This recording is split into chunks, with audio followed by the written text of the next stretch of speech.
come back with a bag, and he would have went round to the clothes shop around the corner and bought you a shirt. You know what I mean? And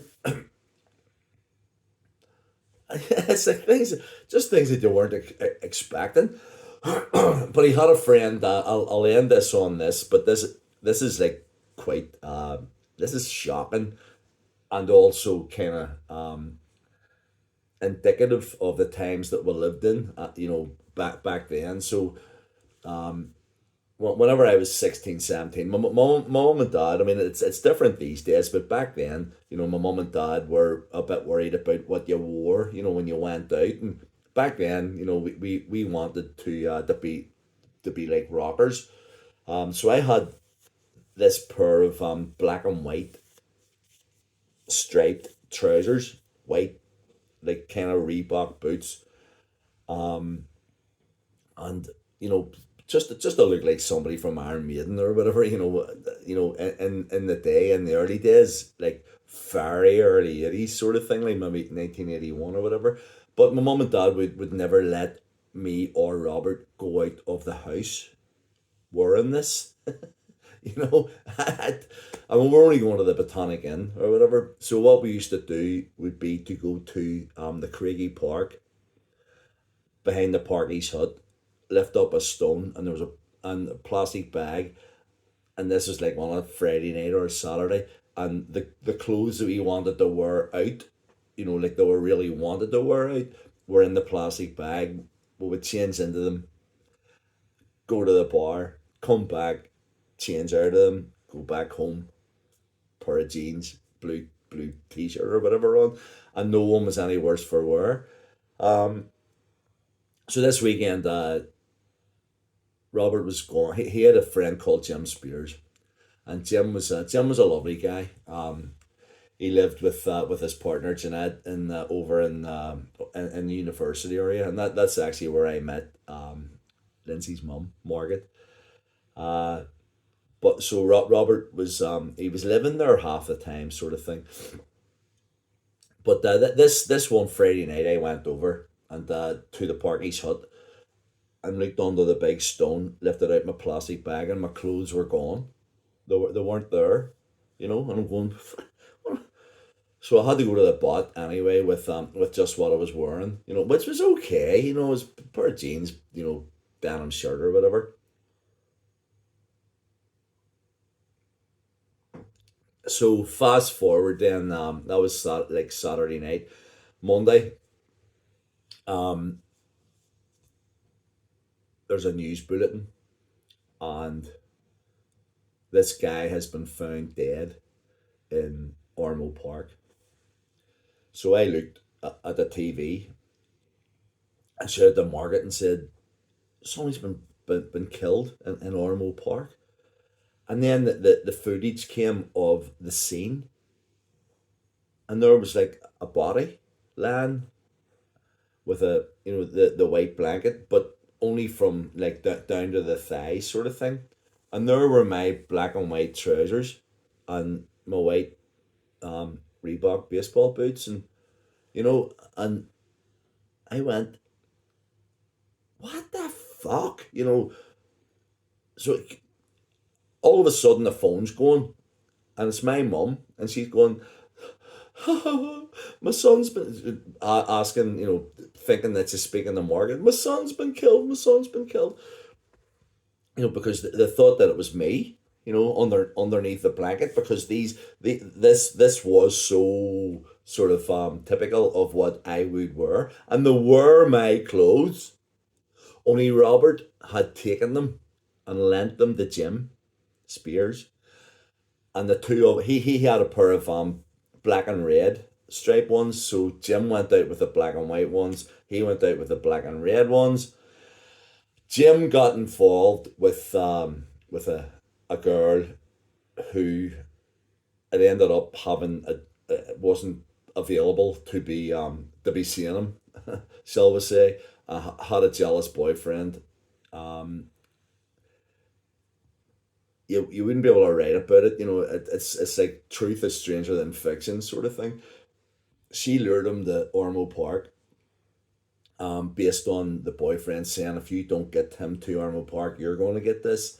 And whenever Jim got there, the guy jumped out and smacked him around the head with a hammer, killed him, and left him, with his head caved in. Then the police found him next day, and there he was wearing my black and white trousers, and but that destroyed that really destroyed our Robert, for a while.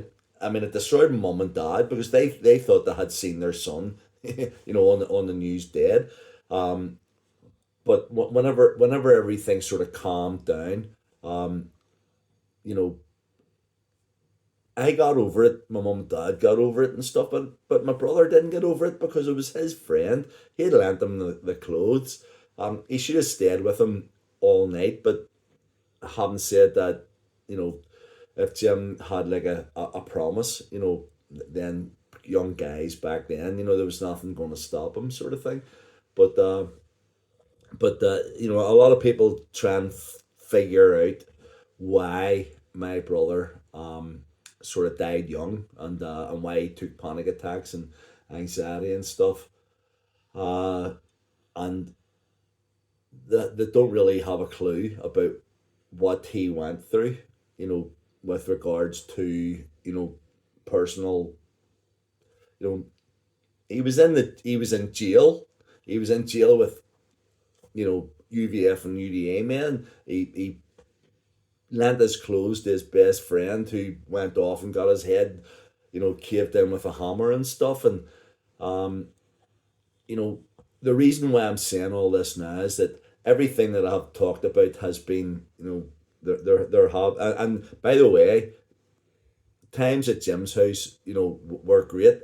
I met Margaret there, and because of that, she and I spent 25 amazing years together. Um,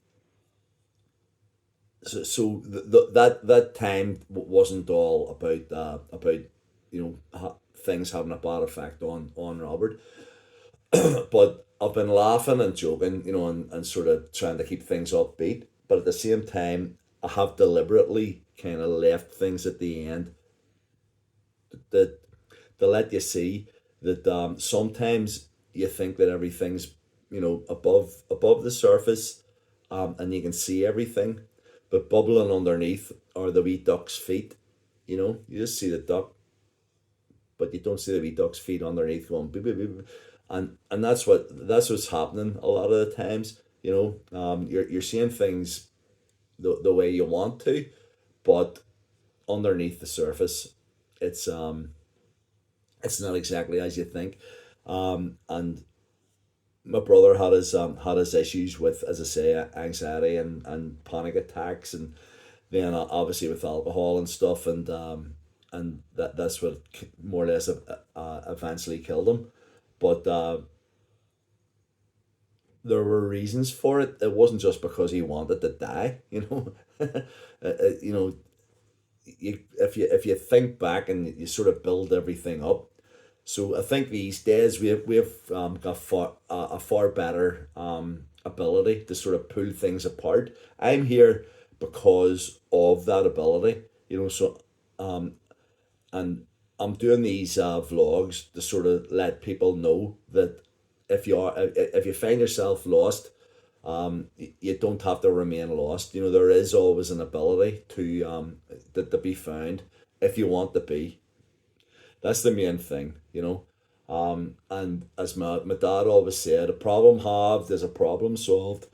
And you never ever find that if there's something that's building up inside you, that you've done wrong, no matter how difficult it is, if you tell it to someone, if you go to someone and you open up about it, it's halved right away, and then it could be quartered, could be it, and it may be something that needs to be dealt with, but at the same time, you know, it's it's not building up inside you as just a whole. It's been cut up, and that's what we all need. A lot of the time is to have parts of us sort of taken away and relieved.